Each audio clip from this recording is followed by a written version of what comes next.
기도하고 시작하겠습니다. 사랑의 주님, 이 시간 우리가 하나님께 나아갑니다. 우리가 삶으로 그 예배를 드리며 우리의 주어진 생명으로 하나님 앞에 영광을 드리는 것처럼 우리의 일상을 살아가는 모든 시간들이 당신의 것이고 우리가 예수 그리스도를 아는 순간부터 나의 삶은 하나님께 드려지는 삶으로 나의 소망이 뒤바뀌었습니다. 하나님, 이 예배는 나의 소망을 고백하고 그 소망이 뒤바뀐 것을 인정하는, 다시금 그 은혜를 받아들였던 그 시간을 묵상하며 하나님의 은혜를 감격하는 그런 축복의 시간입니다. 물론 우리가 삶을 살아가는 데 있어서 많은 지침과 어려움, 뜻하지 않은 위기와 고난이 찾아오지만, 그런 상황 가운데 우리는 힘들 수 있지만, 그러나 우리의 소망은, 우리의 마음의 중심은 여전히 하나님을 바라는 것에 있어서 세상의 고난과 어려움 속에서도 연단받는 그 즐거움을 잃어버리지 않습니다. 하나님, 우리가 가장 힘들고 어려운 순간에 주님을 떠올릴 뿐만 아니라 우리의 삶의 모든 순간마다 시편 1편의 고백처럼 여호와의 말씀을 주야로 묵상하며 그 율법을 즐거워하는 우리의 삶이 될 수 있게 하여 주옵소서. 모든 것에 감사하며 살아계신 예수 그리스도 이름으로 기도합니다. 아멘.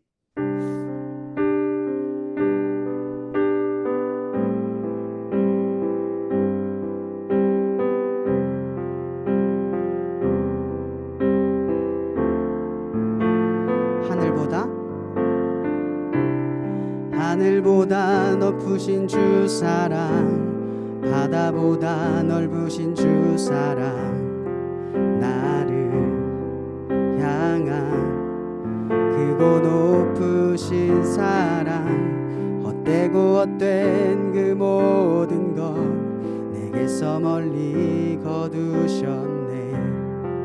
나의 수치 찬양되었네. 하늘보다 높으신 주 사랑, 바다보다 넓으신 주 사랑, 나를 향한 크고 높으신 사랑, 헛되고 헛된 그 모든 것 내게서 멀리 거두셨네. 나의 수치 찬양되었네. 영원히 감사드리리 주님의 그 은혜, 날 찾아주신 그 사랑, 오 주님 내 전부 사랑해요 경배해요. 오 주 위에 살리 영원토록 신실하신 주 사랑을 전하리.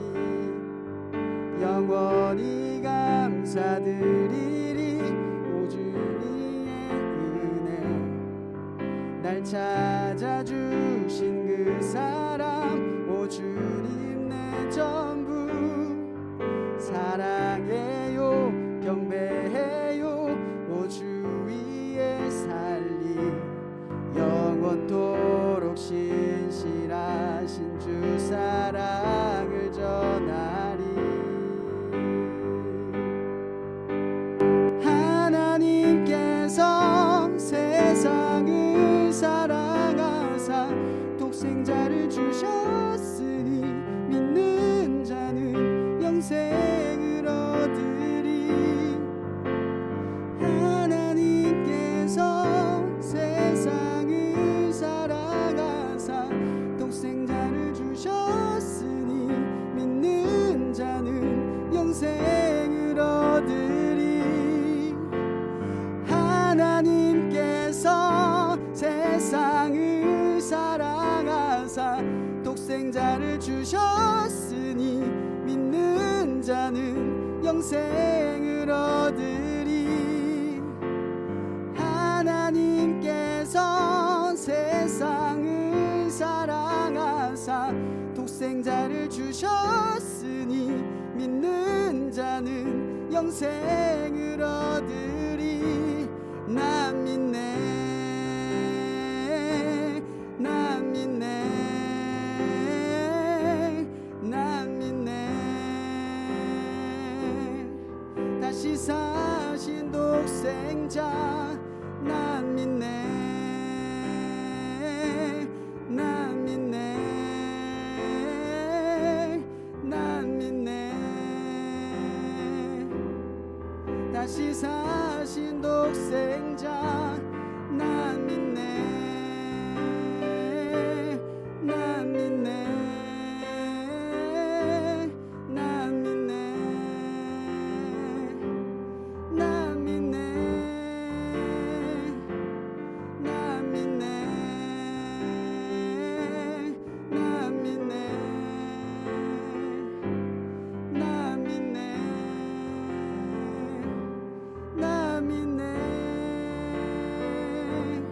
난 믿네.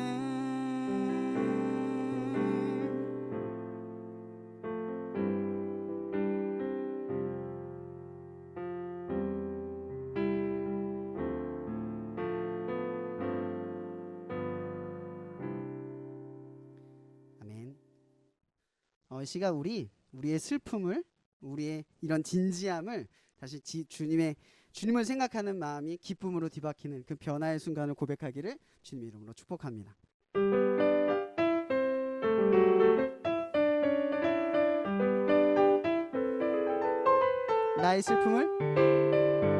나의 슬픔을 주가 기쁨으로 변화시키시네 잠잠할 수 없네 기뻐 춤추며 찬양해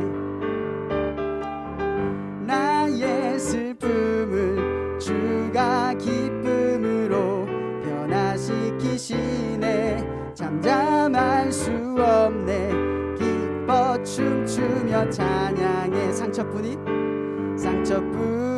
내 영혼 위로해 주셨네 고통 중에 있을 때 주님 평안 주셨네 주 사랑 어둠 이김을 나는 느끼네 주의 빛 비춰주시니 잠잠할 수 없네 기뻐 춤추며 찬양해 나의 슬픔을 주가 기쁨으로 변화시키시네 잠잠할 수 없네 기뻐 춤추며 찬양해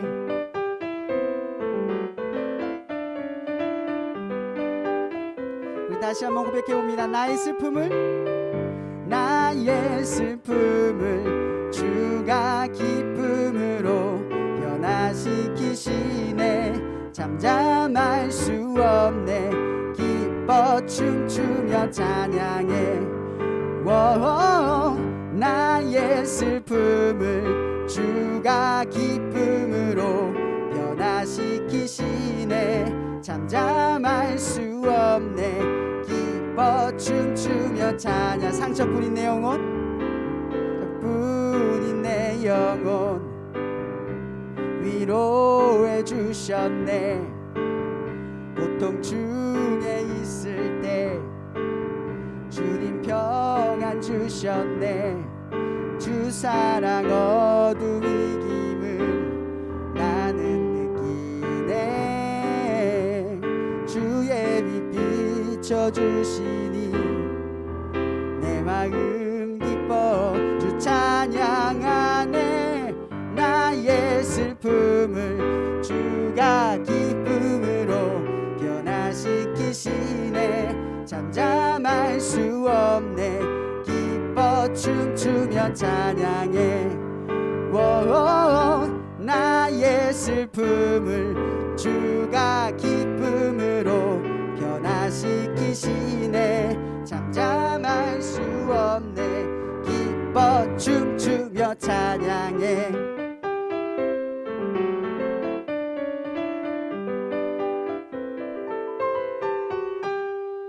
하나님 앞에 영광의 박수 올려드리겠습니다. 우리가 가만히 생각해보면 예수님이 십자가에 못 박히신 것은 우리의 필요 때문입니다. 내가 원하든 원치 않았든 그분을 그 십자가로 몰아세워서 죽음에 이르도록 하셔야만 그렇기 때문에 우리는 예수님을 죽인 사람들입니다. 그분을 그 십자가로 내몰게 만든 사람. 저는 예전에 생각해보면 어떻게 유대인들 저럴 수 있지? 주님이 저렇게 하셨는데 왜 저렇게 했지? 그렇게 쉽게 생각을 했는데 지금 다시 한번 생각해보면 그분의 죽음은 나의 필요 때문이었고 그분이 죽지 않았으면 나는 구원을 받을 수 없다는 것을 깨닫게 됩니다. 결국 나는 그렇게 하지 않았어도 그분의 죽음에 관여했고 그분의 죽음은 나로 인함이 틀림이 없습니다. 그것은 나의 죄 때문입니다. 그들과 같은 확한 배반하는 그런 모습이 아니어도 나는 그분을 죽일 만한 충분한 죄가 있고 나로 인해 그분은 죽으셔야만 했던 그분의 사랑이 있다는 걸 깨닫습니다. 우리가 이 찬양의 고백을 할 때 우리의 고백이 우리의 진심이 하나님께 닿기를 간절히 소망해 봅니다.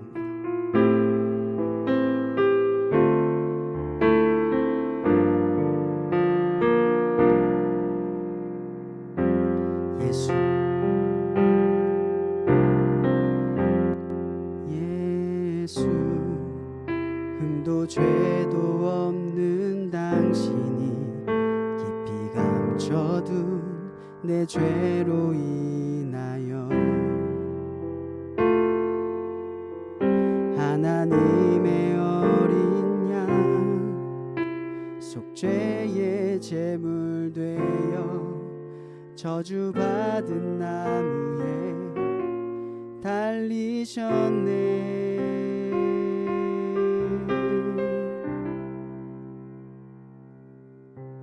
내가 예수를 당신을 부인했습니다. 내가 예수를 당신을 못 박았습니다. 당신이 행하신 일 모든 약속을 다 잊고 십자가에 예수를 매달았네. 내가 예수를 당신을 부인했습니다. 내가 예수를 당신을 못 박았습니다. 나의 모든 죄를 지고 아버지께 인도하시는 내가 예수를 못 박았습니다.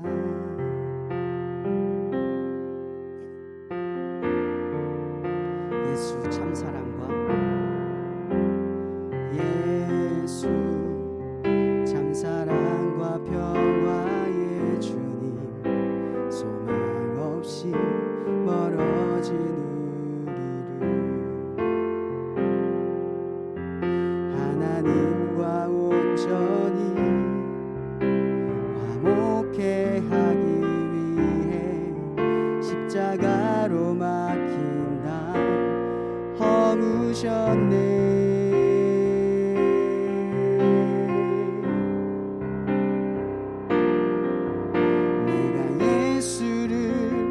당신을 다시 바라봅니다. 내가 예수를 당신을 사랑합니다. 당신이 행하신 일 흔들리지 않는 사랑 깨지지 않는 약속 붙들겠네.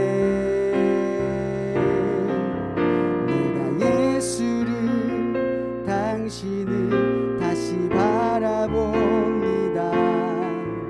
내가 예수를 당신을 사랑합니다.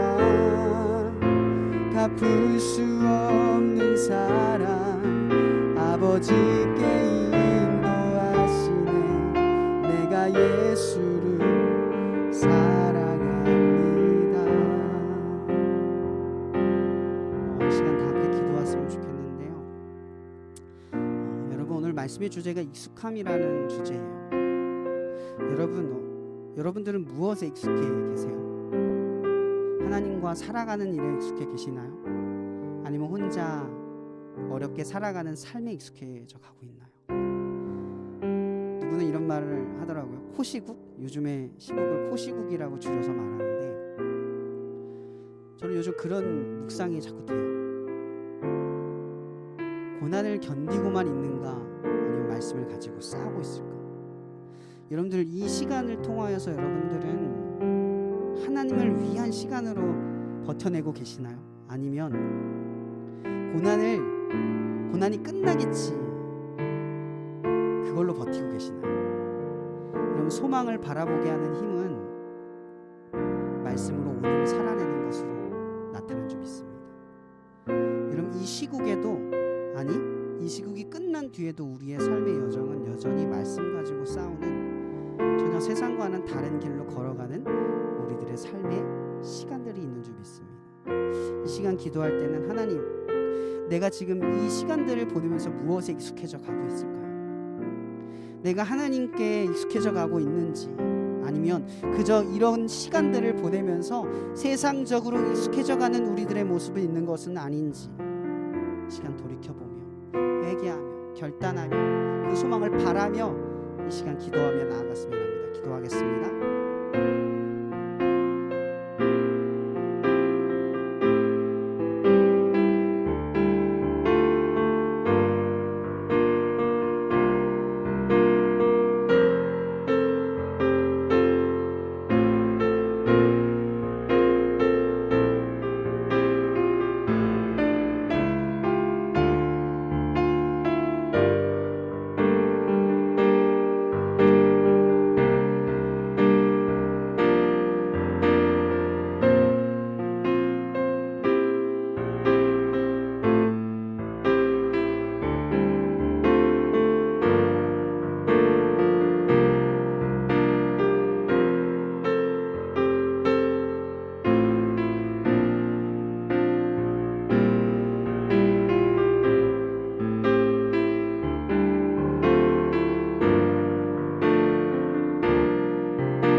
당신이 행하신 일 모든 약속을 다 잊고 십자가의 예수를 깨달았네.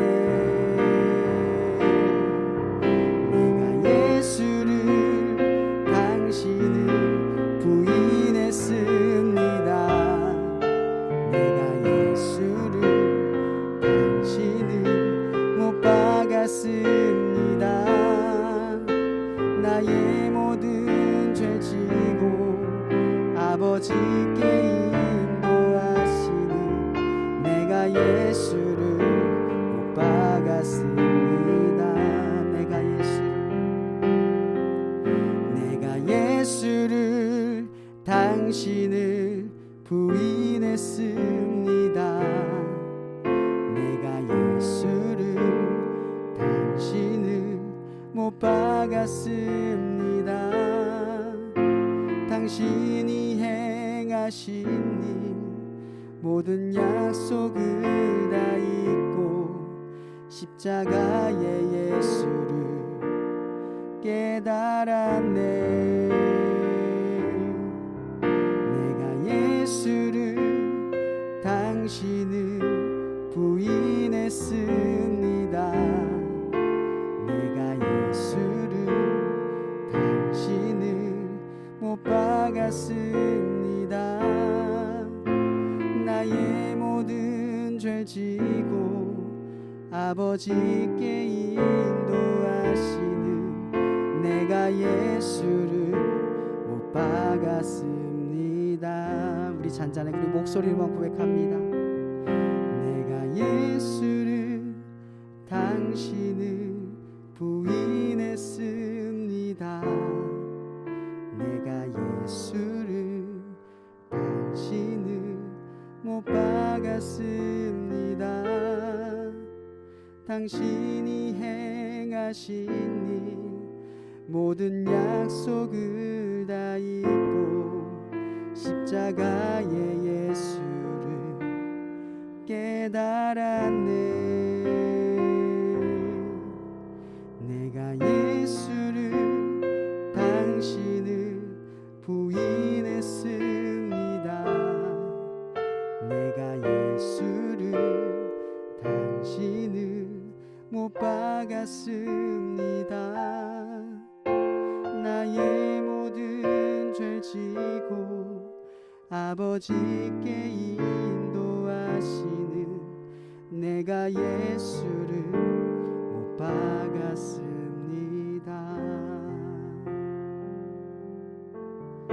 하나님, 나는 죄인입니다. 그 누구보다 사랑받는 죄인입니다. 주님, 나는 패배자입니다. 그 누구보다 축복받는 패배자입니다. 하나님, 우리는 절망 가운데에서 빛을 보고 낭망한 가운데에서 위로를 얻으며 슬픔 가운데 영광을 고백하고 감사함 가운데 더 큰 기쁨을 얻습니다. 하나님, 우리들의 삶의 반전이 일어날 수 있는 건 우리가 당신을 십자가에 못 박혔기 때문입니다. 아니, 못 박았기 때문입니다. 나의 필요 때문에 죽으시고 나를 사랑하셔서 고통을 받으신 주님, 나는 죄인이라 고백하면서 가장 큰 은혜를 얻은 사람이라고 말합니다. 나는 죄인이라고 말하면서 의인이라 주님이 말씀하십니다. 우리가 죄인 될 때에 하나님의 복된 자녀가 됩니다. 하나님, 우리가 하나님 앞에 나는 할 수 없습니다. 나는 안 됩니다. 주님, 저는 너무나 연약합니다. 저는 죄인입니다. 저는 가능성이 없습니다라고 말할 때 주님은 우리의 삶의 위대한 반전을 일으키실 그 십자가의 사건을 떠올리게 합니다. 하나님, 이 시간 오늘 이 예배를 통하여서 당신의 십자가를 떠올리며 하나님이 우리의 인생에 위대한 반전을 일으키실 당신의 권능과 능력을 가지고 소망을 바라볼 수 있는 힘을 가진 청년들과 우리가 될 수 있게 하여 주옵소서. 모든 것에 감사하며 살아계신 예수 그리스도 이름으로 기도합니다.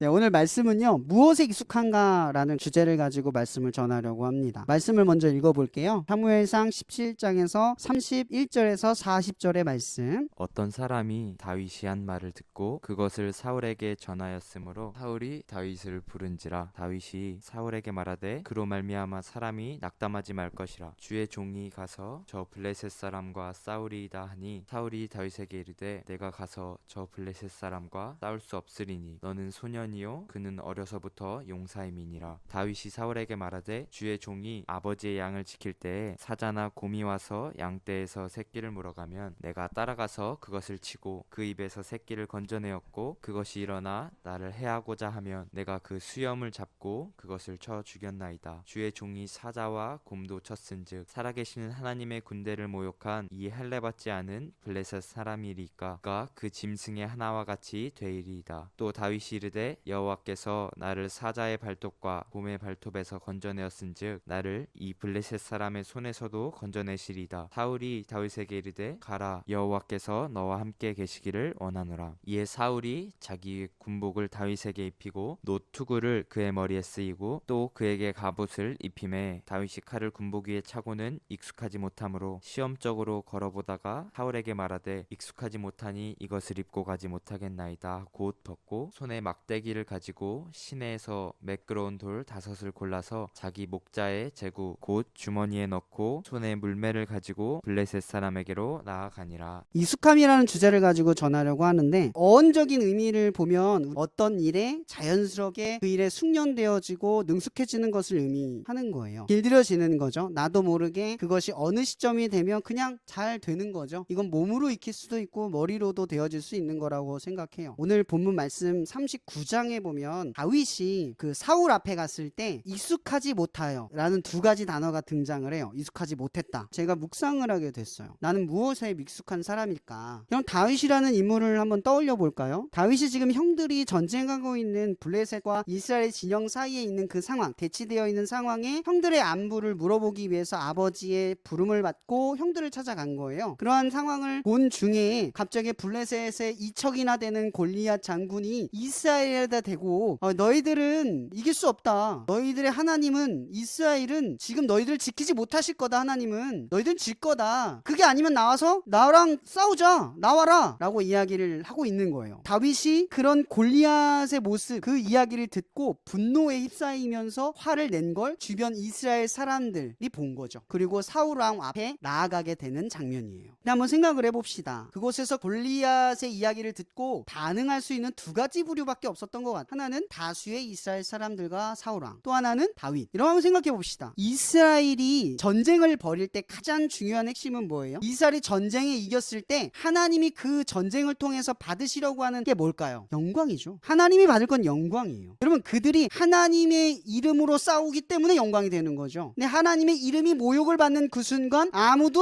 하나님의 이름에 분노를 느끼지 못하고 있어요. 이스라엘은 하나님의 이름으로 싸우는 사람들이잖아요. 근데 하나님의 이름으로 싸우는 사람들이 하나님의 이름이 저주를 받고 모욕을 받는 상황 속에서 싸우려는 의의를 상실해요. 그럼 이게 어떤 상황을 보여주고 있는 것 같아요? 여러분, 여호와의 이름으로 싸운다라는 건 하나님 앞에 우리가 영광을 돌리는 것도 있지만 여러분, 여호와의 이름만으로 싸운다는 거죠. 그게 뭐예요? 내 힘과 내 능력과 그것 가지고 싸우는 게 아니라 하나님의 이름으로 이 전쟁에서 우리는 이길 겁니다 라고 하는 결심이 있는 거예요. 여러분, 이 말은 여호와의 이름으로 싸운다라는 말은 내가 여호와를 의지하고 여호와의 힘으로 그리고 그 이름으로 싸워서 결국은 내 힘과 내 능력이 아닌 여호와의 이름을 높일 수 있는 전쟁으로 내가 결과를 짓겠다라는 거예요. 여러분, 대다수의 사람들이 지금 이스라엘 사람들처럼 살아가잖아요. 그렇지 않아요? 여호와의 이름으로 여러분들 안 살아가세요? 지금? 다 여호와의 이름으로 살아가잖아요. 예수의 이름으로 살아가고 있잖아요. 근데 우리 모습이 지금 이스라엘 진영에 있는 저 사람들 모습과 어떤 차이가 있을 것 같아요? 여호와의 이름이 모욕을 받고 땅에 떨어지는 그 상황에 여호와의 이름을 가지고 싸워야 할 사람들처럼 우리가 수많은 삶의 시간들 속에서 하나님의 이름을 피하는 게 아닐까요? 신약 복음서에 보면 그런 말이 있죠. 너희가 나를 부끄러워하면 하나님도 너희를 부끄러워할 것이다. 늘 나와 있어요. 복음을 부끄러워하지 아니함은 사도 바울의 고백이죠. 이 부끄러움이란 문제가 항상 존재해요. 여호와의 이름을 살아가는 여러분들은 얼마만큼이나 하나님의 이름을 부끄러워하는 순간을 마주하고 있나라는 거죠. 그게 감정뿐만이 아니라 그 이름을 가지고 살아내려고 하는 그 순간에 주저하고 물러서고 여러 가지 핑계를 나열하는 우리들의 모습이 있는 것은 아닌가 생각해보자 하는 거죠. 이런 부끄러워하는 게 바로 그런 거예요. 주님의 이름으로 살아가는 것 자체를 부끄러워하는 거죠. 그 이름으로 행하는 모든 것에 부끄러워하는 거예요. 또한 하나님의 정의가 무너지는 것에 내가 적당한 분노를 가지 않는 거예요. 그냥 잠잠히 참고 있는 거예요. 그런 우리들의 모습이 있는 것은 아닌지 고민해보자는 거죠. 지금 다윗의 나이가 약 몇 살인 것 같아요? 역사상으로 보면 13살에서 15살 정도 의미를 해요. 전쟁에 나갈 수 없는 나이니까. 그죠? 13살이나 15살쯤에 되는 이 소년이라고 정확하게 다윗의 지금 위치를 설명해요. 그 소년 다윗이 그 장정이 수만 명이 있는 그 전쟁 앞에서, 이스라엘 모욕 앞에서 잠잠히 웅크리고 있는, 갑자기 내가 불려갈까봐 두려워 떨고 있는 사람들 앞에서 소년 다윗이, 초등학교 6학년도 안 되는 애가 지금 뭐라고 말하는 거예요? 저 짐승 같은 놈이 이스라엘의 하나님을 모욕합니다. 내가 당장 달려가서 그를 죽여버리겠습니다. 내가 싸우겠습니다. 라고 이야기를 하는 거예요. 얼마나 웃겼겠어요, 그 모습. 근데 얼마나 당당했으면 왕에게까지 이 소년이 부름을 받을 수 있었을까. 근데 저는 진짜 여기서 이해가 안 되는 게 있어요. 소년 다윗이 13살이라고 했잖아요. 덩치가 크지도 않아요. 사울도 키가 엄청 큰 걸로 나와요, 성경에. 다른 사람보다 머리 하나가 더 있다고 설명하고 있거든요. 근데 그 사울이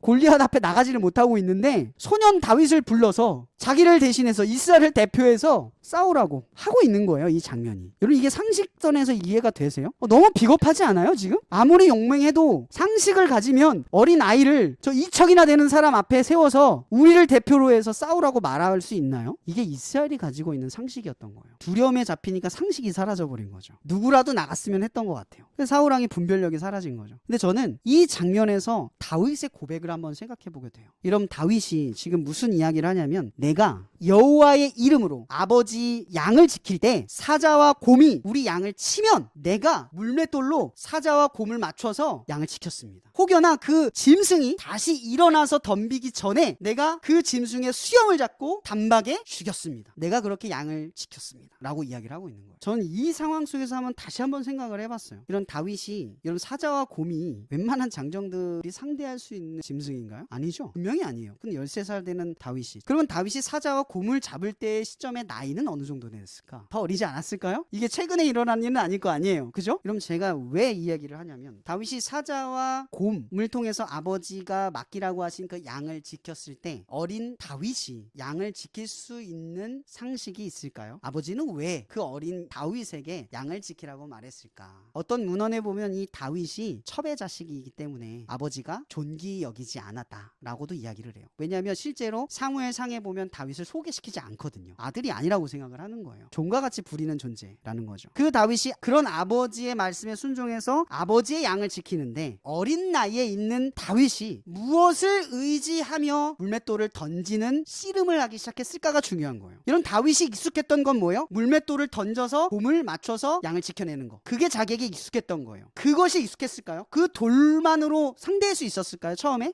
돌을 던졌을 때 얼마나 주저했을까? 정말 그걸 맞췄을 때 사자와 곰이 기절했을까요? 더 날뛰지 않았을까요? 이런 다윗이 그 동물이 일어나기 전에 단박에 목숨을 끊어내야 되는 걸 어디서 배웠을까? 수많은 시도와 도전이 있었지 않았을까요? 그 어린 나이에 물맷돌로 양을 지키려고 목숨을 건 그 무언가의 시간들이 있었다라는 거죠. 여러분, 물맷돌을 던지는 게 대단한 기술인가요? 이건 공부 안 해도 할 수 있는 거잖아요. 방법만 알고 있으면 스스로 숙련하는 거예요. 다윗은 어떤 일에 능숙한 거예요? 물맷돌을 던지는 일에 익숙한 거예요. 근데 여기서 더 들어가 보세요. 다윗이, 그 어린 다윗이 얼마나 힘이 있어 봐야 물맷돌을 던져서 사자와 곰을 맞춰서 기절시킬 수 있는 확률이 얼마나 될까? 그런 용기를 가질 수 있는 확률은 얼마나 될까? 여러분들이라면 그렇게 할 수 있어요? 그러면 다윗이 물맷돌을 던지는 숙련이 있었다는 게 아니죠. 핵심은 그게 아니에요. 여호와를 의지해서 던졌다라는 거죠. 그게 핵심인 거예요. 여호와를 의지해서 사자와 곰, 자기가 맞설 수 없는 상대에게 물맷돌을 던져서 양을 지키려는 시도를 할 수 있었다라는 거죠. 그것이 계속해서 누적이 된 거죠. 처음부터 잡은 게 아닐 거예요. 세상에 그런 사람 없잖아요. 다윗이 그런 싸움을 하고 있었던 거예요. 그러면 저는 이 얘기를 하고 싶었던 거예요. 다윗은 그럼 무엇에 익숙해졌던 사람이었을까요? 13살, 15밖에 안 되는 그 어린 다윗이 무엇에 익숙해졌던 사람일까? 바로 여호와의 이름으로 싸우는 일에 익숙해졌던 사람이라는 거죠. 그의 이름으로 싸우는 일에 능숙해진 거예요. 물맷돌을 던지는 그 찰나의 기술보다 이것을 던지기 위해서 나를 이끄시는 하나님을 의지하는 것을 더 크게 바라볼 수 있는 그 익숙함이 다윗에게 있다라는 거예요. 한번 생각해 보세요. 사자와 곰을 상대했던 어린 그 다윗, 지금 골리앗 앞에 서 있는 다윗. 다윗에게 차이가 있었을까요? 사자와 곰이나 골리앗이나 다윗에겐 차이가 없어요. 다윗에게 지금 가장 중요한 건 뭐예요? 물맷돌을 던지는, 내가 힘이 더 장성하고 힘이 생겨서 물맷돌을 던지는 그 힘과 궤적과 그런 것들이 더 나아지는 기술이 아니라 여전히 뭐예요? 맞설 수 없는 상대에게 여호와의 이름으로 내가 서다라는 게 중요한 거죠. 이 싸움이 지금 뭐예요? 나의 싸움이 아니라는 거죠. 그래서 다윗이 블레셋 장군 골리앗이 떠드는 이야기에 이렇게 말을 해요. 너는 칼과 단창으로 내게 나오지만 나는 여호와의 이름으로 나아간다. 이게 어떤 의미를 주고 있을까요? 다윗에게의 익숙함은 하나님과 함께하는 싸움에 있었다라는 거죠. 여러분, 이스라엘 사람들이 익숙하지 못했던 건 뭘까요? 거대한 군인들이 있었지만 더 많은 블레셋 군인 앞에서 주눅들 수밖에 없었던 것. 하나님의 이름으로 싸우는 일에 능숙하지 않았다라는 거죠. 하나님이 늘 이기도록 이끌어주시는 그 선하신 하나님에 익숙해지지 않은 거예요. 이러면 그리스도인들도요, 우리도 질문해봐요. 이런 무엇에 익숙해져 가겠어요? 하나님과 함께하는 싸움에 익숙해져 가세요? 그래서 하나님이 삶에서 지든 이기든 선하게 이끌어가고 계시다라는 사실에 익숙해져 가고 있냐고요. 여러분, 제가 신은 죽지 않았다, 그 영화 드라마를 되게 좋아하거든요. 진짜 꼭 보세요. 1, 2, 3 다 재밌는데 2보다 1과 3가 진짜 재밌어요. 근데 거기서 보면 그 흑인 선교사님이 3편에서 죽는데 그분이 늘 하는 얘기가 있어요. 뭐냐면 God is good always. 이 말을 항상 하세요. 그분은 좋으시다, 언제나. 거기 목사님이 주인공이거든요. 목사님이 가장 힘든 순간에, 이해할 수 없는 상황에 사람들을 보면서 어떤 매너리즘에 빠질 때마다 이 선교사님이 그 얘기를 하는 거예요. 하나님은 좋으신 분이야, 언제나. 그럴 때마다 이 백인 이 목사는 그 말에 공감을 처음에 못하다가 드라마 말미에 항상 은혜를 받고 변화를 얻어요. 여러분, 하나님이 선하다는 건 하나님의 이름을 가지고 싸워본 사람만이 누릴 수 있는 거예요. 시편의 말씀에 보면 여호와의 선하심을 맛보아 알지어다라고 되어 있어요. 여러분, 맛보다라는 게 뭐예요? 여러분들의 혓바닥에 정말 그 음식이 닿는 걸 의미하는 거예요. 여러분, 이거는 가짜, 실체가 없는 상상과 이론이 아니라 우리가 실제로 맛보고 경험하는 우리의 일상에 나타나는 진짜, 이게 리얼이에요. 하나님의 선하심은 리얼이라는 거죠. 이런 말로만 고백하지 마세요. 하나님 선하시지, 하나님은 항상 우리를 옳게 인도하실 거야. 여러분, 이것은 미래에 대한 선제잖아요. 그게 아니라 이제는 여러분들이 고백해야 될 게 뭐냐면 하나님은 선해! 지금도 선하셔. 내가 경험해봐서 알아. 그게 필요하다는 거죠. 사실 다윗이 존경받을 사람은 아니잖아요. 죄 많이 졌잖아요. 어떻게 자기의 충실한 부하를, 그 아내를, 어떻게 그런 죄를 저지요? 심지어 그 충실한 부하를 죽였잖아요. 그런 인간이 세상에 어디 있어요? 근데 그런 인간을 이 성경의 말씀에서 그 다윗을 하나님의 합한 자라고 이야기하는 가장 중요한 건 그거예요. 다윗이 시편 51편에 말하잖아요. 여호와여, 나를 떠나지 마옵소서. 다윗이 죄를 짓는 순간에 가장 중요한 건 부끄러움과 수치가 아니었어요. 죄를 사람들이 알까봐가 아니었어요. 하나님이 나를 떠날까봐, 이 일로 나를 떠나실까봐 두려운 거죠. 여러분, 그것이 합한 자예요. 왜? 우리 모두는 죄인에 불과하거든요. 이 죄인에 불과한 사람들에게 가장 합한 일은 뭐예요? 하나님이 난 떠나지 않는 거, 그걸 바라는 거예요. 그게 우리가 가질 수 있는 유일한 소망이자 힘이라는 거죠. 여러분, 무엇에 익숙해져 가고 계세요? 오늘 다윗의 이야기를 보며 그가 골리앗 앞에 섰던 위대한 사건을 말하고 싶은 게 아니에요. 13살밖에 안 된 그 다윗이 하나님의 이름으로 싸우는 일에 익숙해져 있는 그 모습이 여러분 안에 있냐라는 거죠. 그렇게 살아가고 있냐는 거예요. 아니면 그렇게 살아가려고 하고 있냐라는 거죠.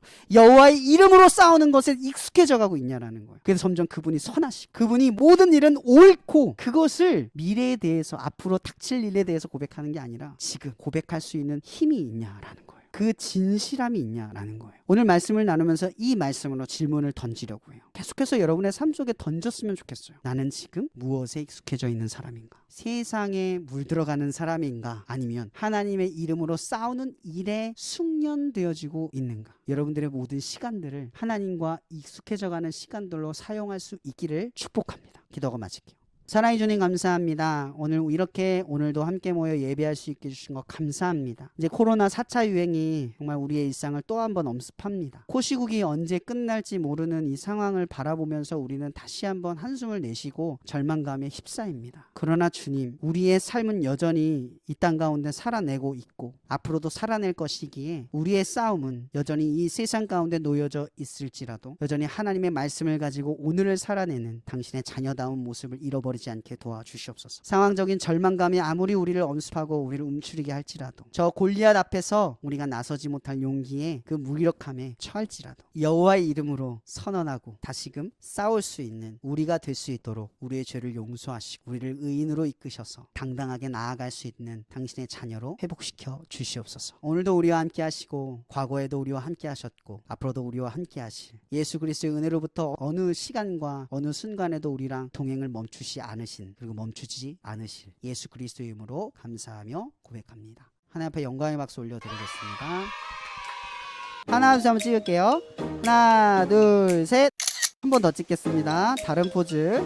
하나, 둘, 셋. 네, 오늘 예배는 이걸로 마치고요. 맛있는 백숙 점심 식사하시고 예쁜 사진도 많이 공유해 주셔서 교제가 될 수 있도록 해주시면 좋을 것 같습니다. 이후 시간은 각자 팀마다 알아서 시간을 보내주시면 감사하겠습니다. 이것으로 모든 예배를 마치겠습니다. 안녕, 맞죠? 저희 잘 먹을게요.